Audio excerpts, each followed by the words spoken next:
yang semakin luas dari KM, proses manajemen pengetahuan seperti penciptaan pengetahuan, berbagi diseminisasi pengetahuan, dan akuisisi aplikasi pengetahuan telah mulai membentuk bagian dari bagaimana organisasi melakukan bisnis inti mereka dan bagaimana pekerjaan pengetahuan melakukan aktivitas kerja mereka secara efisien dan efektif.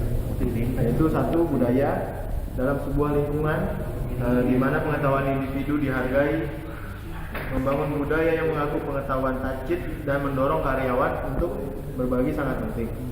Dua, penekanan yang berlebihan pada teknologi. Keputusan KM harus didasarkan pada orang atau pengetahuan dan mengapa atau tujuan bisnis.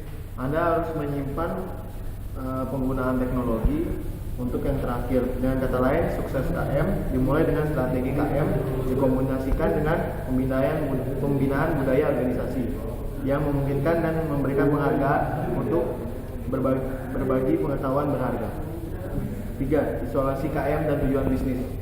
Sebuah program KM tidak boleh bercerai dari tujuan bisnis. Sebagai contoh, berbagai pengetahuan terbaik adalah ide yang terpuji, namun harus ada alasan bisnis yang mendasari untuk melakukannya. 4. Mengabaikan aspek dinamis pada konten. Pengetahuan juga tidak statis, karena pengetahuan bisa dengan cepat tidak berlaku lagi, sehingga konten dalam program KM harus terus diperbarui, diubah, dan dihapus. 5. Mementingkan kuantitas konten daripada kualitasnya. Perusahaan perlu dengan rajin memeriksa informasi yang berlebihan. Kuantitas tidak sama dengan kualitas. Bahkan dalam KM juga begitu. Poin utama dari sebuah program KM adalah untuk mengidentifikasi dan menyebarkan permata-permata pengetahuan dari lautan informasi. Nama saya Denny Setiawan. Saya akan menjelaskan 3 masalah kunci yang kritis. Yang pertama adalah masalah akses. Apa persoalan politik yang mengatur mencari informasi menggunakan internet?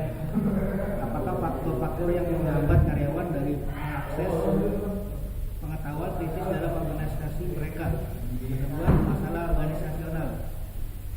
Apa konteks politik dari organisasi dan bagaimana konteks itu mempengaruhi KM-nya? Bagaimana budaya KM yang ramah didorong? Bagaimana seorang bisa memberikan insentif untuk berbagi pengetahuan? Yang ketiga adalah masalah penilaian. Apa dampak dari pergeseran dari aset berbasis sumber daya pada aset berbasis pengetahuan? Bagaimana cara menghargai aset pengetahuan?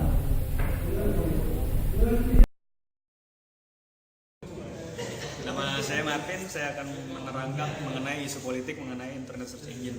Yang pertama adalah informasi yang didapat berlebihan. Maksudnya jumlah hasil yang didapat dalam mencari kata kunci tertentu menggunakan search engine luar biasa banyak dan kebanyakan tidak terlalu berguna.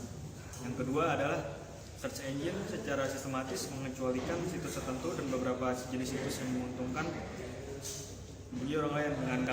Dengan kata lain, secara sistematis memberikan keuntungan bagi situs tertentu dengan mengorbankan yang lainnya. Yang ketiga adalah search engine tidak selalu efektif dalam menemukan sesuatu informasi dan banyak web yang memang bagus dan web yang bagus itu tetap tersembunyi. Nama saya Fahmi Fadluman. Kali ini saya akan membahas tentang politik, konteks organisasional dan budaya.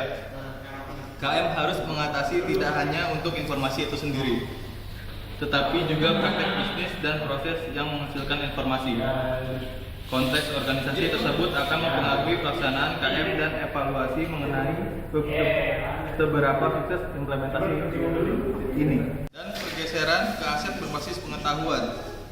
Aset pengetahuan adalah sumber keunggulan kompetitif bagi perusahaan yang memilikinya. Namun cara menerjemahkan pengetahuan ke dalam keunggulan kompetitif tidak dipahami dengan baik. Tentu saja mendapatkan keuntungan ini tidak terjadi secara otomatis.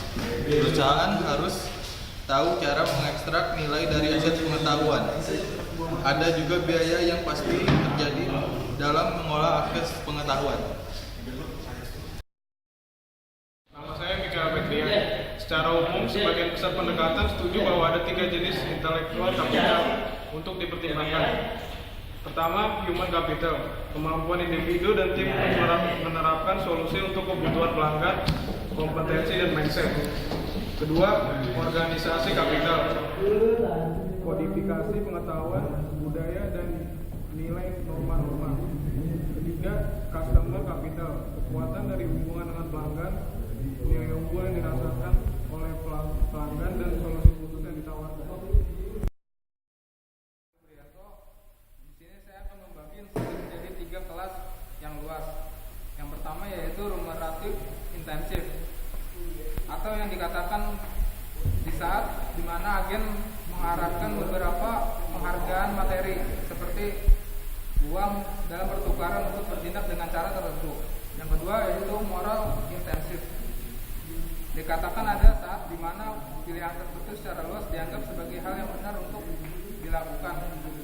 Yang ketiga yaitu coercive intensif, yang dikatakan di saat di mana seseorang mengharapkan bahwa kegagalan untuk bertindak dengan cara tertentu akan menghasilkan kekuatan fisik yang digunakan untuk melawan oleh orang lain dalam komunitas.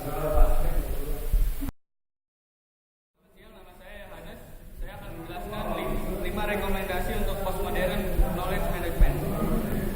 Yang pertama, meningkatkan akses ke informasi dan pengetahuan.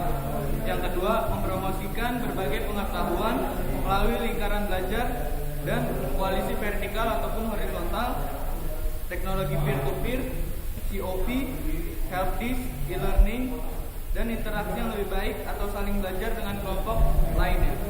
Yang ketiga, jaringan kerjasama internasional dan regional. Dan yang keempat, isu-isu lain mencakup pengembangan konten lokal dalam bahasa lokal dan saluran penyebaran sistem melalui internet, pembangunan kapasitas dan standar QC. Dan yang terakhir adalah hindari insentif lemah.